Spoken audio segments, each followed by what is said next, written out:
దేవాది దేవుడు ఈ దేవుణ్ణి ప్రేమించి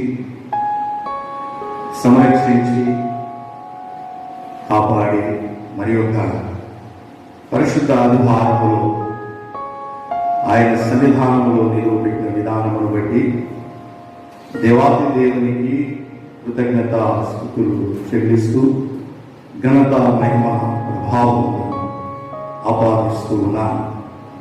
అదే రీతిగా దేవుని మందిరంలో చేరిన మీకు గృహాలలో ఉండి ఈ దైవ సందేశాన్ని వినడానికి తమ హృదయాలను సిద్ధపరచుకొని ఆశ కలిగి కూర్చొని ఉన్న కుటుంబాలకు ఈ మైక్ ద్వారా ఈ స్వరాన్ని వింటూ ఉన్న బిడ్డలందరికీ యూట్యూబ్ ద్వారా ఈ సందేశాన్ని వీక్షిస్తూ ఉన్న మీకు ప్రభువైన యేసుక్రీస్తు పరిశుద్ధ నామములో శుభములను తెలియజేస్తూ వ్యక్తిగతముగా సేవకునిగా మీ అందరికీ వందనాలు తెలియజేస్తూ ఉన్నా. ప్రియ దేవుని బిడ్డలారా, ఈ భయంకరమైన పరిస్థితులలో మనము సమాజముగా కూడుకొని ప్రభువును ఆరాధించే పరిస్థితులు లేవు.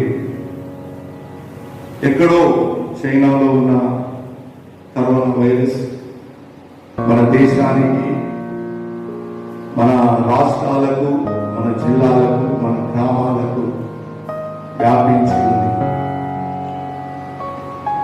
ఎంతో మంది ఆందోళన చెందుతూ ఉన్నారు, భయపడుతూ ఉన్నారు, కుంగిపోతూ ఉన్నారు, వేదన చెందుతూ ఉన్నారు.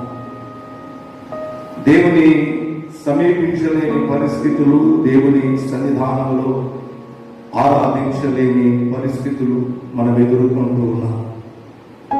ఎందు నిమిత్తము ఇలాంటి పరిస్థితులు వచ్చాయో ఒక్కసారి మనల్ని మనము పరిశీలన చేసుకోవడం మనకి ఎంతైనా అవసరం. ఈ భయంకరమైన పరిస్థితులు, ఈ అంత్య దినాలు పరిశుద్ధ గ్రంథంలో ఉన్న దేవుడిచ్చిన ప్రతి సూచన నెరవేర్చబడుతూ ఉంది. కనుక ప్రపంచంలో ఉన్న ప్రతి మానవుడు ప్రభువైన యేసుక్రీస్తును సొంత రక్షకునిగా అంగీకరించాలి. ప్రతి మోకాలు ఆయన సన్నిధానంలో మోకరిల్లాలి, ప్రతి నాలుక ఆయన నామాన్ని ఒప్పుకోవాలి. అది దేవుని యొక్క ప్రణాళిక. కాలము పరిపూర్ణం కావాలి, అది దేవుని యొక్క చిత్తం. దేవుని బిడ్డలారా, దైవ సన్నిధానము, దేవుని వాక్యాన్ని మనం వింటూ ఉన్నాం.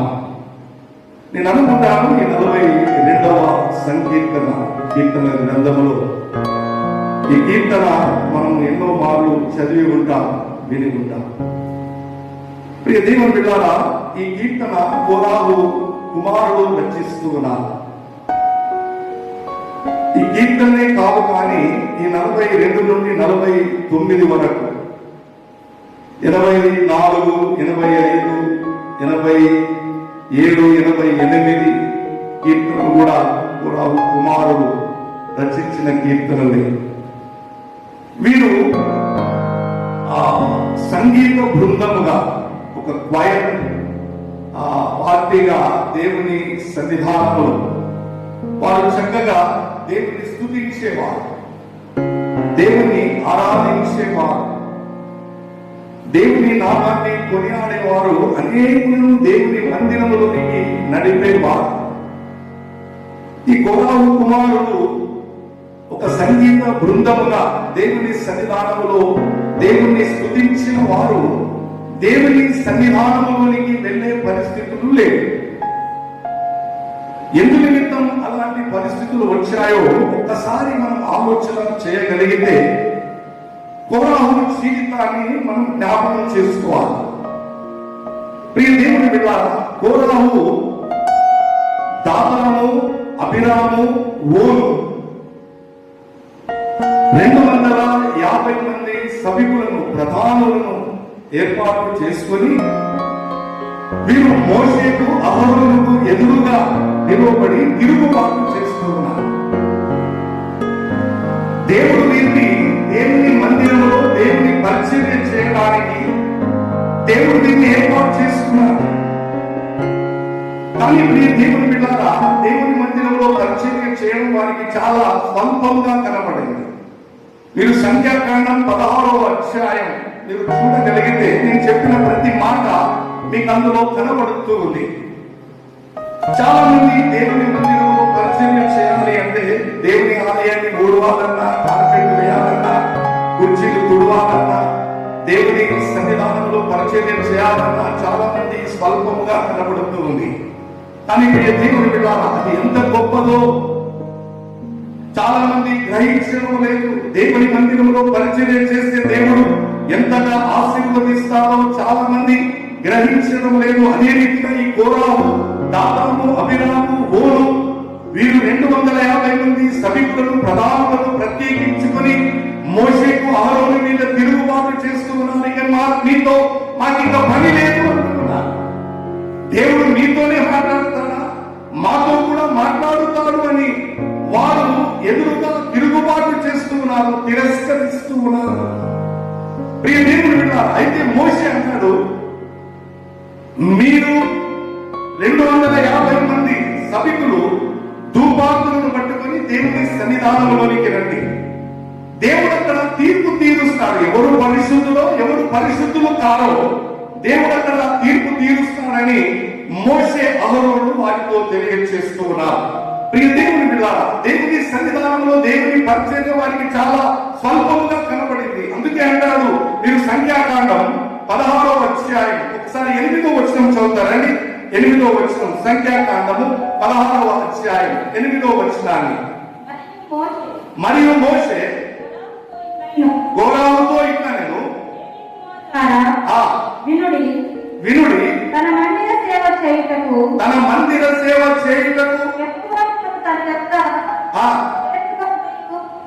అమ్మా మిమ్మును తన యొక్కకు చేర్చుకొనుటయు మీరు సమాజం ఎదుట నిలిచి వారు చేయవలసిన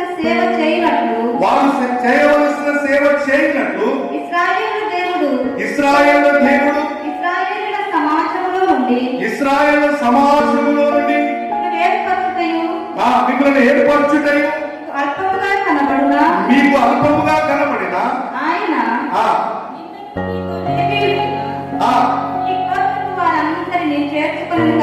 చేర్చుకొని కదా. అయితే మీరు యాజకత్వము కూడా కోరుచున్నారు. దేవుని పరిచర్య, దేవుని మందిరంలో పరిచర్య చేయమని దేవుడు మిమ్మల్ని ప్రత్యేకిస్తే ఇదిగో మీరు యాజకత్వాన్ని కోరుకుంటున్నారు. దేవుని బిడ్డలారా, ఒకసారి మనం ఆలోచన చేయగలిగితే దేవుని మందిరంలో ఎంతో మందిని దేవుని పరిచర్య చేయడానికి దేవుడు ప్రత్యేకిస్తాడు. కొందరిని ఆలయం ఊడవడానికి, కార్పెట్ వేయడానికి, కుర్చీలు వేయడానికి, కొంతమందిని దేవుని నాయకత్వంలో దేవుడు ఏర్పాటు చేసుకుంటారు. కానీ ఈ దినాల్లో చాలా మంది యాజకత్వాన్ని కోరుకుంటున్నారు, యాజకత్వాన్ని ఆశిస్తూ ఉన్నారు. సమస్తాన్ని ఈ లోకానికి అప్పగించి చివరి దశలో యాజకత్వాన్ని కోరుకుంటూ దేవుని సేవ చేయడానికి ఇష్టపడుతున్నారు. ప్రియ దేవుని బిడ్డలారా, అందుకే వారు ఎంతో వేదనతో ఈ మాట పలుకుతూ ఉన్నారు, దుఃఖపడుతూ ఉన్నారు.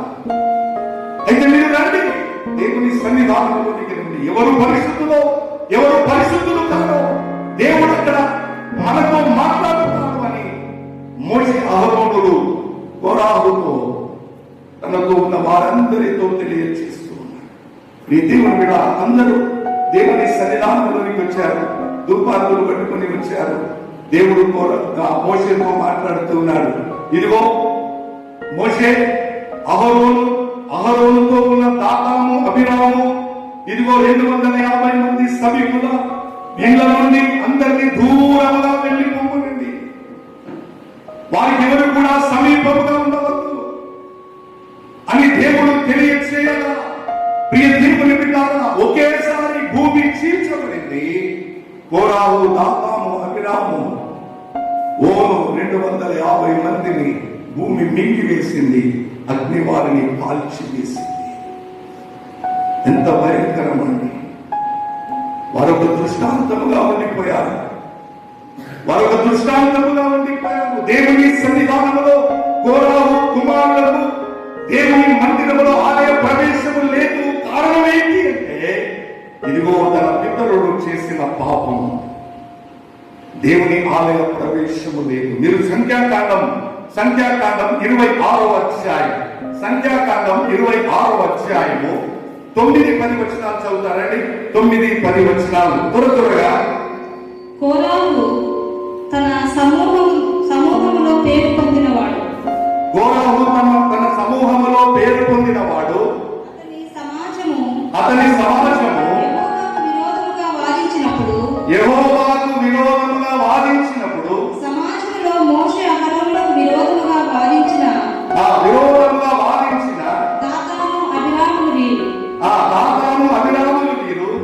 సమూహము వారు మృతి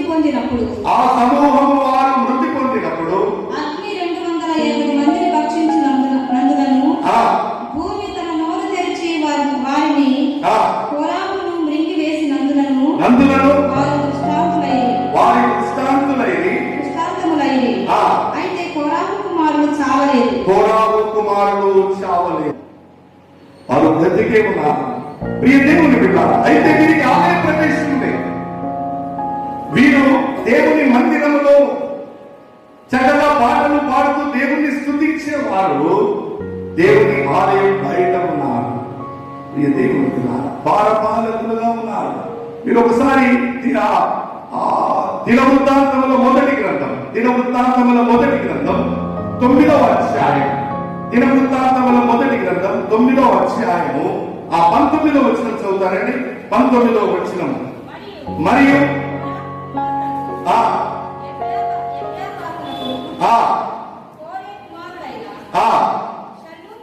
శల్లుమును వారి పితరుల ఇంటి వారును కోరాహీలకును సేవా సంబంధమైన పని మీద నుండి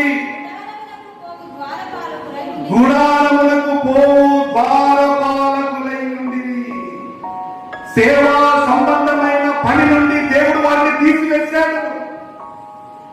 వారు ద్వారపాలకులుగా ఉన్నారు. కారణం ఏంటి అంటే ప్రియ దేవుని వెళ్ళాలి, కోరాహు చేసిన పాపం, కోరాహు చేసిన తిరస్కారం.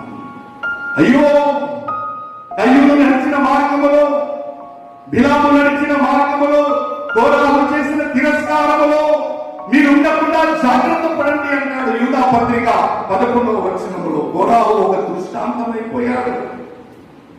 కోరాహు కుమారులకు, కోరాహు సంతతికి ఆలయ ప్రవేశం లేదు. అందుకే ఎత్తుకుని వెళ్ళాలా కృంగిపోయిన పరిస్థితులలో, దీన స్థితిలో, వేదనలో, బాధలో ఈ కోరాహు కుమారులు ఈ కీర్తనలు రచిస్తూ ఉన్నారు. ఎక్కడ చూసినా దేవుని మందిరమును చూడవాలని మేమెంతో ఆశపడుతూ ఉన్నాము. జీవము కలిగిన దేవుని దర్శించడానికి మేము ఎంతో ఆశపడుతూ ఉన్నామని కోరాహు కుమారుడు ఈ కీర్తనలు రచిస్తూ ఉన్నారు.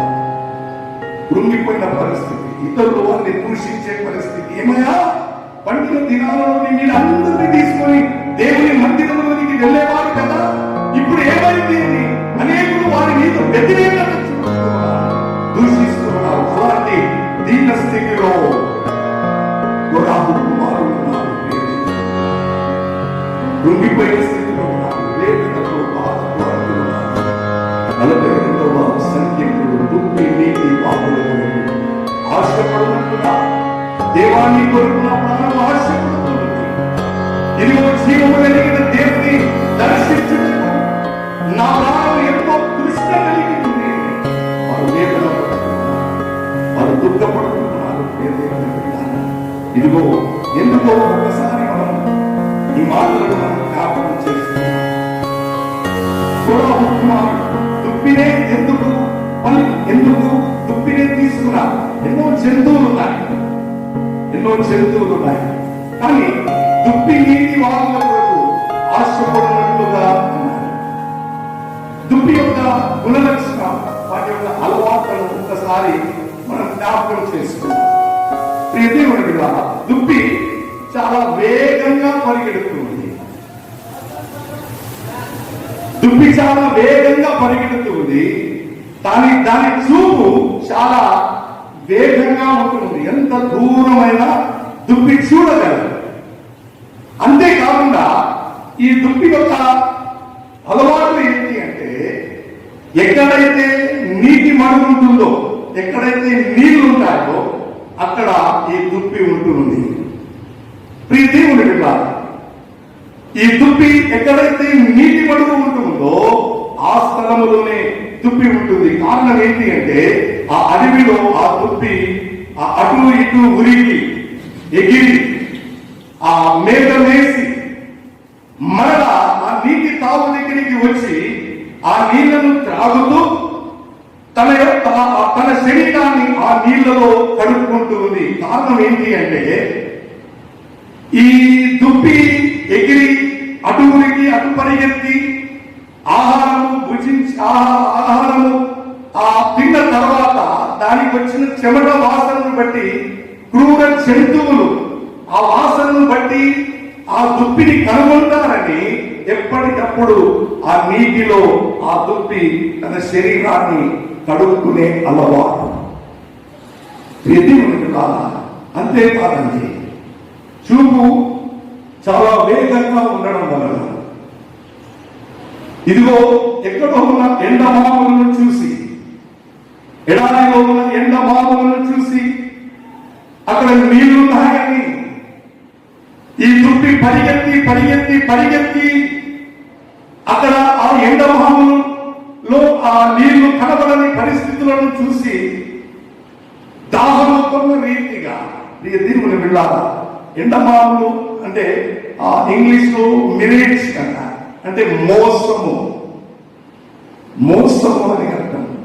ఎండమాములను చూస్తాం, ఆ దుప్పి ఎండమాములను చూసి నీటి ఊటలు ఉన్నాయనుకొని పరిగెత్తుతుంది. కానీ ఆ దుప్పికి అక్కడ మోసమైన ఆ ఎదురయ్యేది మోసమే.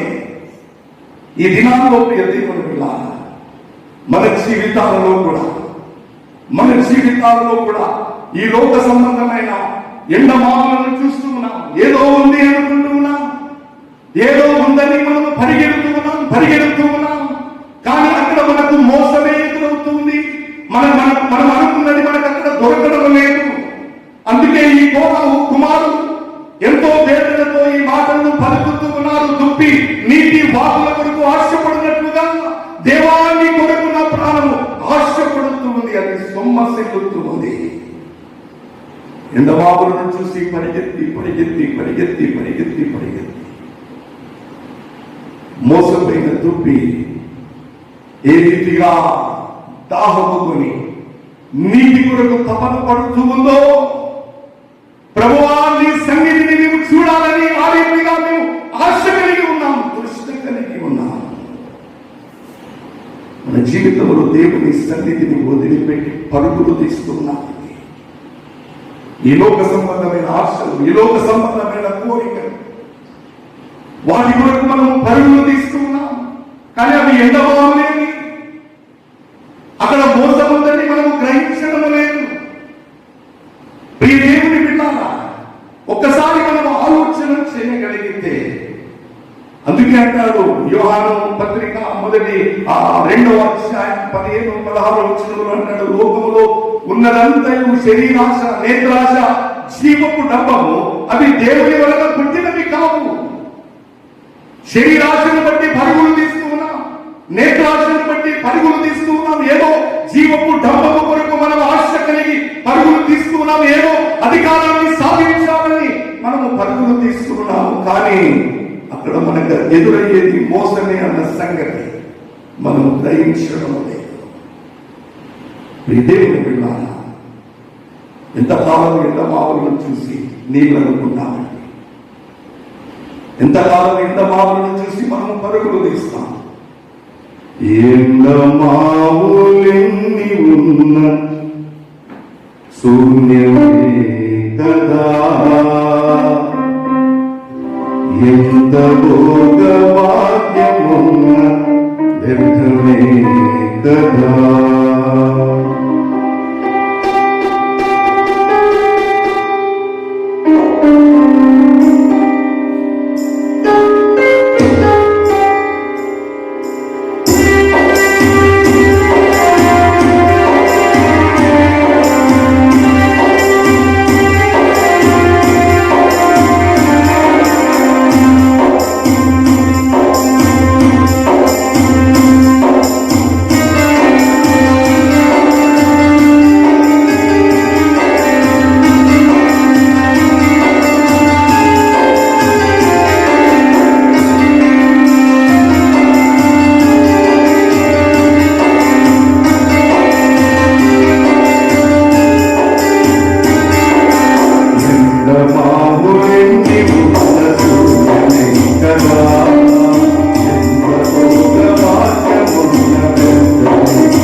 అదంతా వ్యర్థమే.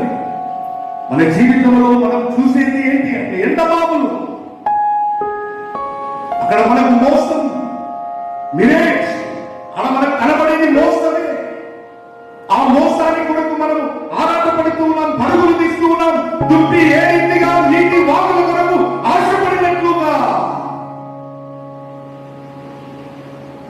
నీ కొరకు నా ప్రాణం ఆశపడుతుంది. అది సొమ్మసిల్లుతుంది. జీవము కలిగిన దేవుని మందిరాన్ని చూడాలని, నీ సన్నిధిని అనుభవించాలని నాలో నేను కృంగిపోతున్నాను, అలసిపోతున్నాను. ఎందుకంటే అలాంటి పరిస్థితి కోరాలనుకున్నాను. దేవుని వినాలి. దుప్పి తన జీవితంలో దుప్పి తాను పరిగెత్తిన తర్వాత తనకొచ్చే చెమట కడుక్కోవడానికి ఏ రీతిగా నీటి ఊట దగ్గర, నీటి వాగుల యొక్క ఏ రీతిగా తన శరీరాన్ని కడుక్కుంటుందో క్రైస్తవ విశ్వాసిగా మన జీవితంలో కూడా అనుదినం అనుక్షణము పాపపు వాసనను మనము కడుక్కోవడానికి దేవుని సన్నిధానంలో ఆ జీవ జలపు వాక్యము చేత మనల్ని మనం శుద్ధి చేసుకోవడం మనకెంతైనా అవసరం. ఎందుకో తెలుసా అండి, పాపపు వాసన మనలో నుండి వచ్చినప్పుడు అపవాది మనల్ని పట్టేస్తుంది. ఆ పాపపు ఆలోచన, పాపపు తలంపు, పాపపు క్రియలు మనలో ఎప్పుడైతే కలుగుతాయో అపవాది ఆ సమయంలో మనల్ని పట్టి వేస్తుంది, పాపములోనికి లాగి వేస్తుంది. ఇదిగో ప్రియ దేవుని ఈ దుప్పిని ఏ రీతిగా ఆ అడవి ప్రాంతంలో ఉన్న క్రూర మృగాలు తరిమినప్పుడు అది పరిగెత్తి పరిగెత్తి పరిగెత్తి పరిగెత్తి తన ప్రాణాన్ని కాపాడుకొని ఆ నీటి వాగుల యొద్దకు వచ్చి తన దాహము తీర్చుకుంటుందో, ఈ దినాలలో కూడా క్రైస్తవులుగా ఈ లోకంలో ఉన్న ప్రతి ఒక్కరూ పరిగెడుతున్నారు, పరుగులు తీస్తున్నారు. ఏదో సాధిద్దామని, ఏదో సంపాదిద్దామని. అని ఒక విషయం తెలుసండి, ఈ లోకంలో ఉన్నదంతా అబద్ధం. ఈ దినాల్లో ఇలాంటి పరిస్థితుల్లో మనం ఉన్నాము అంటే, ఒకవేళ మనం చనిపోతే మన కన్నవారు, మనల్ని పెంచిన వారు, మన తోడు ఉన్నవారు, భార్య కానీ భర్త కానీ పిల్లలు కానీ మన మీద పడి ఏడ్చే పరిస్థితులు లేవు. కుక్క చనిపోతే ఆ కుక్కను పట్టుకొని మనం తీసుకుని వెళ్ళి పూడ్చిపెడతాం. కానీ మనిషి చనిపోతే అలాంటి పరిస్థితులు లేవు. ఎందుకు పరుగు తీస్తున్నావు? ఎందుకు పరిగెడుతున్నావు? ఈ లోకంలో ఉన్న ఎండమావులను చూసి ఆ మోసం కొరకు ఎందుకు పరిగెడుతున్నావు? ఒక దేవుని బిడ్డగా, ఒక క్రైస్తవ విశ్వాసిగా, ఈ లోకంలో తన స్వారూప్యములు చేసుకున్న మానవునిగా నువ్వు ఏమి సాధించడానికి పరుగులు తీస్తున్నావు? అపవాది గర్జించు సింహం వలె మనను వెంబడిస్తుంది, మనను తరుగుతూ ఉంది. దుప్పిని ఏ రీతిగా అయితే క్రూరముగా తరుగుతూ ఉన్నాయి, మనల్ని కూడా ఈ లోకంలో అపవాది గర్జించు సింహం వలె మనను తరుగుతుంది. దాని వారి నుండి మనం కాపాడుకున్నాం. మనల్ని మనం అప్పటికప్పుడే దేవుని సన్నిధానంలో మనల్ని మనం పరిశుద్ధపరచుకోవడం మనకి ఎంతైనా అవసరం.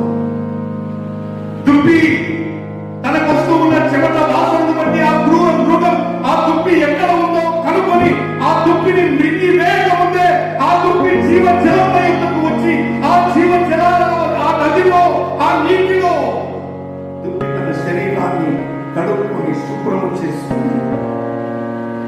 ఆ క్రూర మృగము భార్య నుండి ఏ రీతిగా కాపాడబడుతుందో ఈ దినం ప్రతి మానవు, కులం లేదు, మతం లేదు, జాతి లేదు, వర్గం లేదు, ధనికుడు లేదు, బీద లేదు, ప్రతి మానవుడు దేవునికి ఇష్టడే. ప్రతి మానవుడు తన స్వారూప్యంలో చేయబడిన వాడే. నువ్వు అనకపోయినా, నీవు నమ్మినా నమ్మకపోయినా ప్రభువైన యేసుక్రీస్తు నిన్ను ప్రేమిస్తూనే ఉన్నాడు. ప్రియ దేవుని బిడ్డలారా, కారణం ఏంటో తెలుసా అండి? ప్రతి మానవుడు తన స్వారూప్యంలో ఉన్నాడు, తన భూమికలో ఉన్నాడు.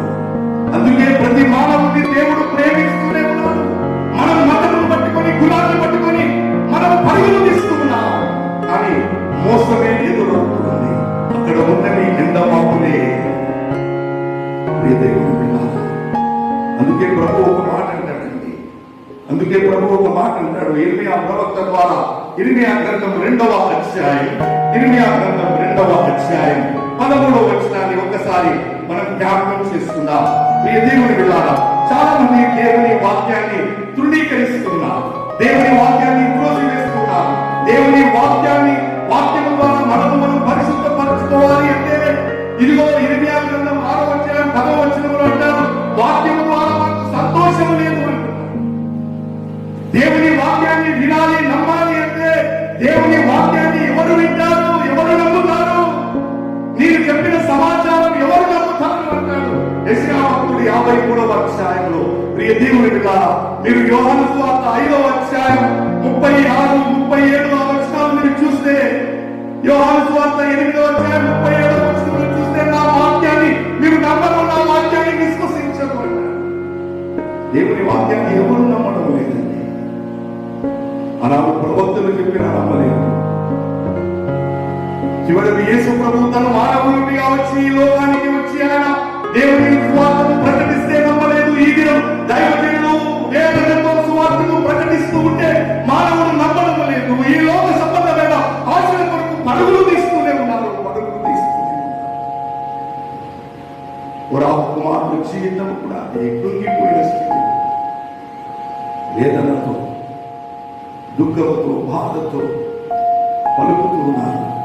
ప్రియ దేవుని బిడ్డలారా, దుప్పి ఏ రీతిగా నీటి వాకుల కొరకు ఆశపడుతుంది, ప్రభా నీ కొరకు మేము ఆశపడుతూ ఉన్నాం. అయితే ప్రియ దేవుని బిడ్డలారా, మానవులు చేసే పాపం ఏంటో తెలుసండి. మీరు ఇర్మియా గ్రంథం 2వ అధ్యాయం 13వ వచనం చదువుతారండి. నా జనులు 2 నేరములు చేసి ఉన్నారు, జీవ జలముల ఊటనైన నన్ను విడిచి ఉన్నారు. జీవ జలముల ఊటైన నన్ను విడిచి ఉన్నారు. తమ కొరకు తొట్లను అనగా బ్రద్దలై నీళ్లు నిలువని తొట్లను తొలగించుకొని ఉన్నారు. హృదయం బద్దలైపోయింది. దేవుని వాక్యము నిలవడం లేదు, జారిపోతుంది. దేవుని వాక్యము హృదయంలో నాటుకోవడం లేదు. ఇదిగో జీవజలముల ఊటనైనా యేసును విడిచిపెడుతున్నారు. మానవులు చేస్తూ ఉన్న 2 నేరాలు, జీవజలాలు ఉబిగే దేవుని పరిశుద్ధ సంఘాన్ని మానవులు మరచిపోతున్నారు. జీవజలాలను అందించే దేవుని వాక్యాన్ని అందించే పరిశుద్ధ సన్నిధానాన్ని మానవుడు మరచిపోతూ ఉన్నాడు. ఇదిగో బ్రద్దలైన తొట్లను తొలగించుకుంటున్నాడు. దేవుని వాక్యం మానవుని హృదయంలో నిలవడం లేదు. ఎంత పోస్తే లాభం లేదండి. దేవుని జీవితంలో ఆ జీవజలకు ఊట దగ్గరికి రావాలి. దుప్పి తనకొచ్చిన చెమటను ఏ రీతిగా కడుక్కోవడానికి ఆ నది దగ్గరికి వచ్చి ఆ జలముల యొక్క తన శరీరాన్ని ఏ రీతిగా పరిశుద్ధపరచుకుంటుందో, ఇదిగో మానవులమైన మనము దేవుని సన్నిధానంలోనికి వచ్చి వాక్యము ద్వారా హెచ్చరించబడి ఆ వాక్యములో మనం కడకబడి మనం పరిశుద్ధపరచుకోవడం ఎంతైనా అవసరం. దేవుని అని మనం ఏం చేస్తున్నాం?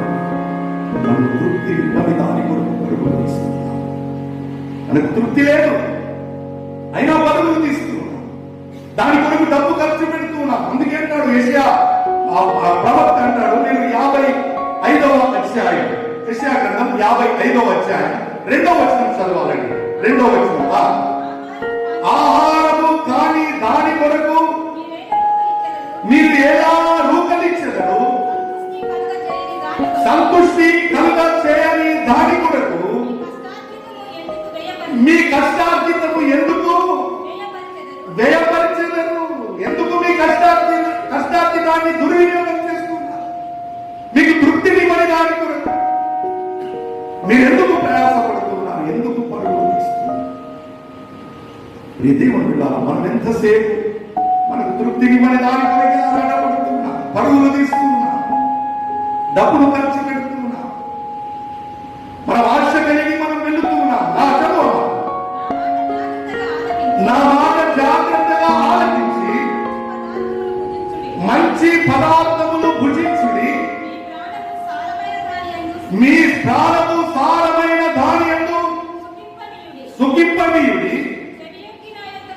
చెవియొగ్గి నా యొద్దకు రండి. మీరు వినినేలా మీరు బ్రతుకుదురు అంటే, ఇదిగో జీవజలపు ఊటనేనా, నా యొద్దకు రండి మీరు బ్రతుకుతారు అంటే. మీకు తృప్తిని పని దాని కొరకు ఎందుకు పరుగులు తీస్తున్నా, ఎందుకు ప్రయాసపడుతున్నా, ఎందుకు మీరు ఆరాధపడుతున్నారు? అందుకే అపోస్తలుడైన పౌలు తిమోతితో అంటాడు, తిమోతికి రాసిన మొదటి పత్రిక 6వ అధ్యాయం 6వ వచనంలో అనుకుంటా, సంతుష్టి సహితమైన భక్తి గొప్ప లాభ సాధనం. ప్రియ దేవుని బిడ్డలారా, దేవుని సన్నిధానంలో భక్తిగా ఉండడం మనకు లాభం. ఆ జీవ జలముల యొద్దకు రావడం మనకు లాభం. దేవుని సన్నిధిని మనం అనుభవించడం మనకు లాభం. దేవుని మందిరంలో దేవుని వాక్యానుసారముగా బ్రతకడం మనకు లాభము. కానీ జీవజలము ఊటను విడిచిపెట్టి మనకు తృప్తిని పడి దాని కొరకు మనం పరుగులు తీస్తున్నాం, ప్రయాసపడుతున్నాం, ఉరుకుతున్నామండి. ఎక్కడ తృప్తి లేదండి. మన ప్రాణాన్ని మనం కాపాడుకోవాలండి. మనం బ్రతకాలి అంటే ఇక్కడికి రావాలండి. జీవజలపు ఊటనైనా ప్రభు అయిన యేసు క్రీస్తు చెంతకు మనం రాగలగాలి. అప్పుడే మనం బ్రతుకుతాం. ఈ అంత్య దినాలు, ఈ చివరి దినాలు మనల్ని మనం కాపాడుకోవాలి అంటే అనుదినం అనుక్షణము దేవుని వాక్యంలో నిన్ను నీవు కలుపుకోవాలి. దేవునితో నీవు సహవాసం చేయాలి, దేవునిలో ఉండాలి. అప్పుడు మనల్ని మనం కాపాడుకుంటాం, మనం బ్రతుకుతాం. అందుకే 2 నేరాలు జ్ఞాపకం చేస్తున్నాను. జీవజలపు ఊటనైన నన్ను మర్చాడు, బ్రద్దలైన కొట్లను తొలగించుకున్నాను. కారణం ఏంటి అంటే దేవుని మర్చిపోయాడు, దేవుని వాక్యాన్ని మర్చిపోతున్నాడు. అందుకే ప్రియ దేవుని ఇలాంటి భయంకరమైన పరిస్థితులు మనం ఎదుర్కొంటున్నాం. అయినా మన ప్రభువైన యేసుక్రీస్తు ఎంత ప్రేమ కలిగిన దేవుడు అండి. ఆయన ఎంత ప్రేమ కలిగిన దేవుడు. ఒకసారి 55వ అధ్యాయం యెషయా గ్రంథం మొదటి వచనం చదువుతారండి. మొదటి వచనమా, దప్పి కొనుచున్న వారలారా మీలో యొద్దకు రండి, రూకలు లేని వారలారా మీరు భోజనము చేయండి.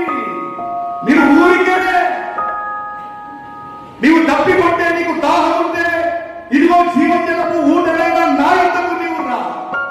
నీకు ఆత్మీయ ఆహారము కావాలి అంటే నీవు నా దగ్గరికి రా. ఇదిగో వాక్యాన్ని నీవు తాగు, వాక్యాన్ని నీవు భుజించు, ఆత్మీయ జీవితాన్ని బలపరుచుకో. ఎడారిలో ఏదో ఎండమాములను చూసి నీవు పరుగులు తీస్తే ప్రయోజనం. ప్రియ దేవుని బిడ్డలారా, ఆ ఓఎస్ఎస్ కనుగొనాలి, ఆ నీటి బుగ్గను నీవు కనుగొనగలిగాలి. అప్పుడు నీకు దాహం తీరుతుంది. ఆ నీటి బుగ్గ ఇదిగో ఆ ప్రభువైన యేసుక్రీస్తు, ఆ జీవపు ఊట, ఆ ప్రభువైన యేసుక్రీస్తు. ఇదిగో నీవు తప్పికొంటే నీవు ప్రభువు దగ్గరికి రా. దాహం తీరుస్తాడు. అందుకే మహాపండుగలో ప్రభువైన యేసుక్రీస్తు కూడా మాట పలుకుతాడు. మీరు యోహాను సువార్త తీస్తారండి, 7వ అధ్యాయం. యోహాను సువార్త 7వ అధ్యాయం 37వ వచనం. మహాపండుగలో ప్రభువైన యేసుక్రీస్తు గట్టిగా ఆ పండుగలో యేసు నిలిచి ఎవరైనా తప్పికొనిన ఎడల నా యొద్దకు వచ్చి తప్పి తీర్చుకొనుడి. నా యందు విశ్వాసం ఉంచువాడు వాడెవడో లేఖనము చెప్పినట్టు వారి కడుపులో నుండి జీవజల నదులు పారునని బిగ్గరగా చెప్పాడు. మనం మర్చిపోయాం, ఆ జీవజలపు ఊటను మర్చిపోయాం, పరుగులు తీస్తూ ఉన్నాం. ఈ లోకంలో ఉన్న వాటి కొరకు మనం పరుగులు తీస్తూ ఉన్నాం. ఈ లోకమంతా మాయా అని తెలియదు, ఈ లోకమంతా అబద్ధమని తెలియదు. ఈ లోకంలో ఉన్న వాటిని ఎంత సంపాదించినా నీవు వాటిని వదిలిపెట్టి ఇదిగో దిగంబరిగా వచ్చిన నీవు దిగంబరిగా వెళ్ళాలన్న సంగతిని గ్రహించి ఇదిగో ప్రభువు పిలుస్తున్నాడు, నేను రా, నువ్వు దాహం ఉంటే నువ్వు రా.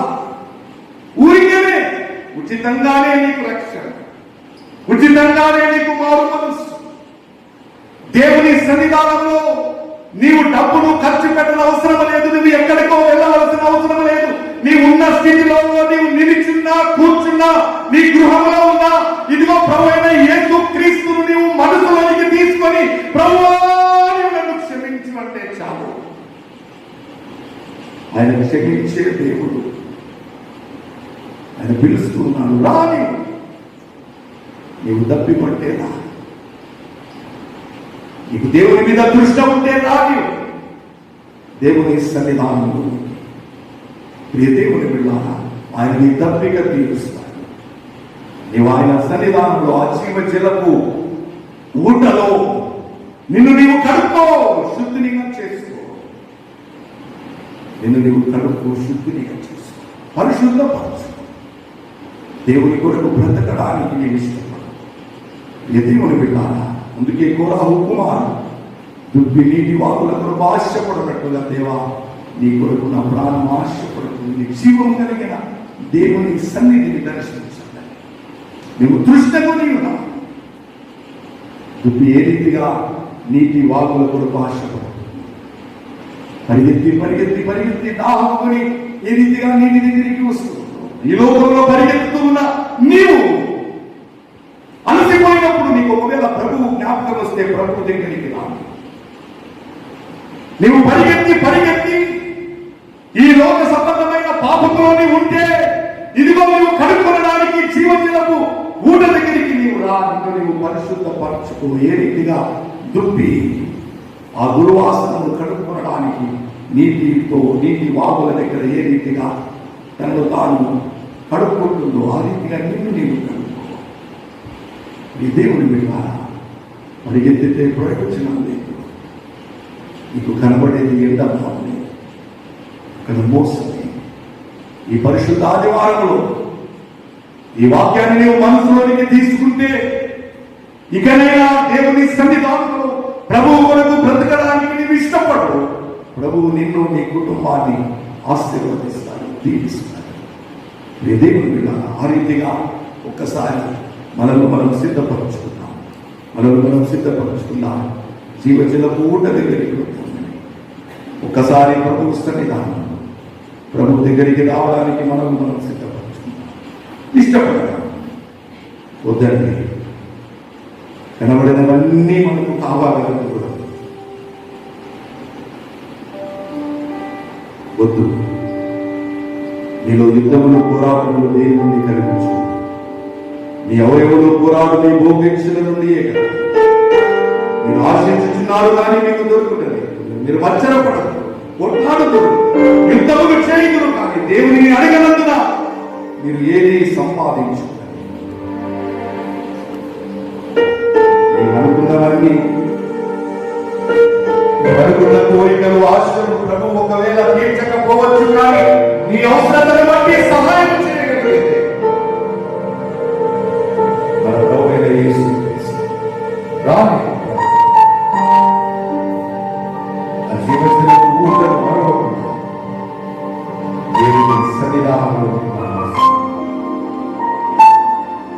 ఒకసారి ప్రభువా నన్ను నీకు సమర్పిస్తాను.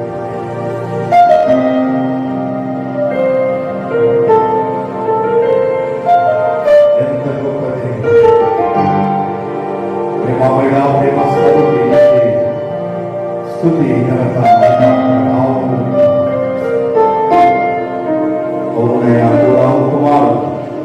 నీటి వాకుల కొరకు ఏ రీతిగా ఆశపడుతుందో ఆ రీతిగా వారు ఆశపడ్డారు. నీ సన్నిధిని చూడాలి, నీ మందిరాన్ని చూడాలి, జీవము కలిగిన దేవుని దర్శించాలి. ఆ రీతిగా నీవు కూడా ఆశపడుతుంది.